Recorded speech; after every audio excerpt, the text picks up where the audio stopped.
为了活命，女人每天起床的第一件事便是把装满食物的包给扔在地上，为的就是间接性的给落魄皇太子投喂。只因他知道眼前像猫一样的美少年未来会杀光宫里的所有人，但没曾想就是这么一个混世大魔王，次日竟然会装满鲜花来回报他。浪漫之举被抓包，男孩竟然恐惧到了极点。原来眼前的女人曾在18岁的时候以一己之力覆灭了一整座城市，拥有吞噬生命魔法的她，轻而易举地结束了贝斯跟尼安帝国和通特拉帝国长达70年的战争。本以为女人也因此殒命了，没曾想搜索队赶到的时候，弥漫的硝烟里，他们看到了一个熟悉的背影，大魔法师雷娜。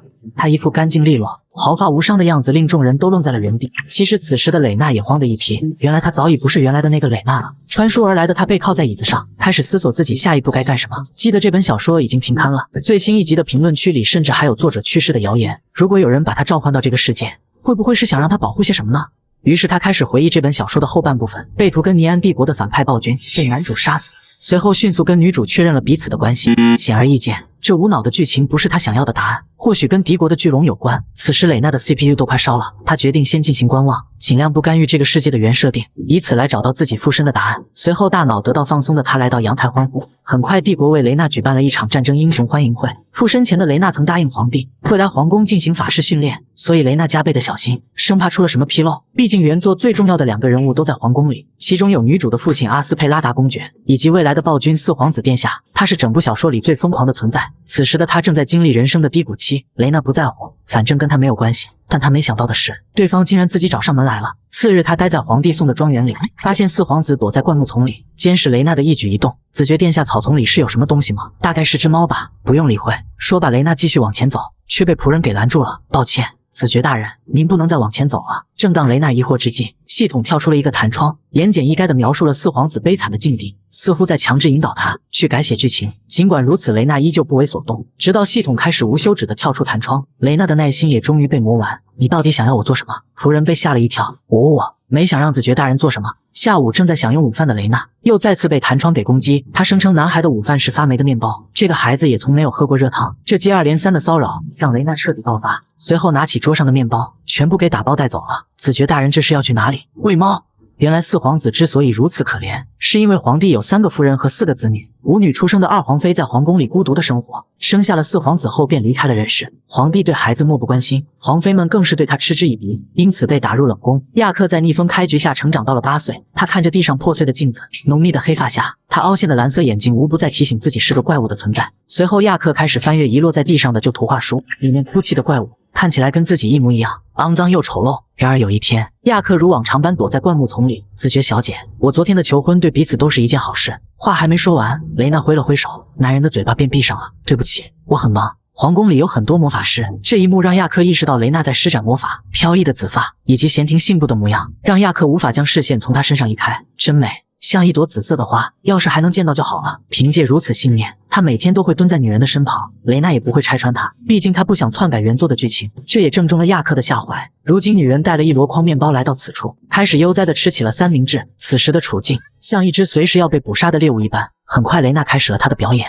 她提高嗓门，声称自己吃饱了，但厨师希望她把面包全部吃完，该怎么办呢？听说皇宫里有一个能实现愿望的精灵，放在这里的话，精灵会帮我吗？说罢他转身离开。直到次日他来到这里的时候，里面的面包变成了鲜艳的花朵，看来是为了食物而答谢的礼物。这种行为触动了女人的心，接连投喂了5天。这次蕾娜前来差点撞上了正在采摘鲜花的亚克，女人躲在树后面偷偷看他，虽然曾开玩笑把他比作野猫，但事实上他看起来确实像一只野生动物，另外身上还有着不同程度的伤口。他低声细语，自己终于找到了像精灵一样的紫色花朵。闻听此言，蕾娜狠了狠心，咬了下嘴唇，径直地出现在亚克的面前。男孩环顾四周，开始寻找逃跑的方向。怎么办？伪装成精灵的怪物给他送花，他会生气吗？蕾娜一个箭步上前，开始施展魔法为男孩治疗。清理干净后，他发现男孩果真像一只小猫一样乖巧。拿着吧，都是一些效果很好的药，哪里痛就擦哪里吧。这些药是皇宫的药剂师提供的。他当时还不明白，身为大魔法的蕾娜为什么需要治疗药剂。蕾娜也没有明说，只是说使用者暂时还不会魔法，随后露出笑容，便草草离去。那天晚上，亚克躺在床上盯着木盒看了许久，闻起来真香，是跟他一样的气味。随后他的嘴角上扬，这是他除了婴儿的时候第一次笑出来。此时房门突然被打开，王子殿下，你睡觉了吗？夜幕降临，蕾娜潜入四皇子的宫殿，这里没有护卫，很轻松的便进来了。随后他听见了稀里哗啦的水声以及侍女肆虐的笑声。透过缝隙，他发现侍女正在给亚克洗澡。殿下喜欢冷水对吧？此时雷娜的心碎了一地，她试着说服自己，这桥段是亚克在这本小说必须经历的事，但系统此事不断在重复。虐待儿童是每天都会发生的事，日常生活是吗？随后雷娜毫不犹豫地推开房门，亚克似乎看到了救星一般，用眼神发出求救信号。请问你是？这了不允许任何人进来。话音刚落，几人被雷娜的魔法所吞噬。雷娜，女人呆滞住了，这个孩子竟然知道自己的名字。原本只是把亚克当做一个角色来看，现在他才意识到，眼前的亚克既不是恶棍，也不是暴君，他只是个从未得到过爱意的8岁孩子。雷娜紧紧地抱着亚克，像是下定了某种决心，或许保护眼前的孩子才是他附身到这里的目的。次日，雷娜来到皇宫，皇帝看着面面无表情的女人，不知道她在想什么，还在考虑奖励的事情吗？这个大陆上有2个帝国，打了70多年，最终多亏了雷娜，荣耀才归属于了眼前这个男人。他本想以培养魔法师的名义留住雷娜在宫里，但对方坚持要回到领地，让他很苦恼。我想担任4皇子的教育作为奖励。皇帝懵了，4皇子竟然得到了雷娜的关注。联想这几天宫里发生的事，几名女仆一夜之间消失，是你的杰作吗？雷娜敷衍一笑，没有回应，反而询问皇帝自己是否有资格成为4皇子的老师。当然有资格，你可是拥有龙的血脉，在所有的物种里，龙是最稀有的。几年前，雷娜被老师带到宫里，介绍她是龙族里最优秀的存在。那时候充满贪婪的皇帝便已经盘算把雷娜永远困在宫里了。你成为4皇子老师的话，会留在宫里吗？我想把他带到自己的领地去，想把他当人质吗？公布一个秘密，你的老师给了我掌握龙血的方法，喝下它，并且发誓永远效忠，不管是哪个皇子，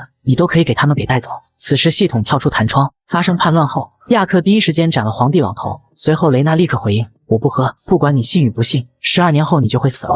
皇帝勃然大怒，莫非你想造反吗？这只是预言，弑杀的也不是我。做个交易吧，我会在那一天保护你，代价是把4皇子奖励给我，并且待遇跟别的孩子一样。此时在家里的亚克看着自己送的鲜花被完整的保存，他开心极了。明年还能再送雷娜花吗？言罢，他伸手准备去触摸，但下一秒又撤了回来。算了，怪物不配碰他们的。当时采摘的时候，亚克也是隔着布料摘下的。此时身后的异响引起了男孩的注意，他本以为是雷娜回来了，不曾想是几名佣人正在为他的宫殿大扫除。殿下，皇帝特意为您安排了洗浴。亚克刚一伸脚，竟然是温水，吓得他连忙往房外跑去。好在跟雷娜撞了个满怀，好好洗澡，然后我们去吃东西。小猫咪闻听此言，亚克立马听话的跑了回去。随后雷娜走在走廊上，发现这里全部被打扫干净了。她打开亚克的房门，这是谁啊？亚克懵了，害羞的低下头。我们的皇子殿下好像变帅了，这是哈特子爵为你准备的饭菜，尽情享用吧。这下终于搞定了，雷娜也算是吃上了没有负罪感的饭。下一秒弹窗又出现了，孩子吃了混了沙子的饭团，雷娜彻底崩溃。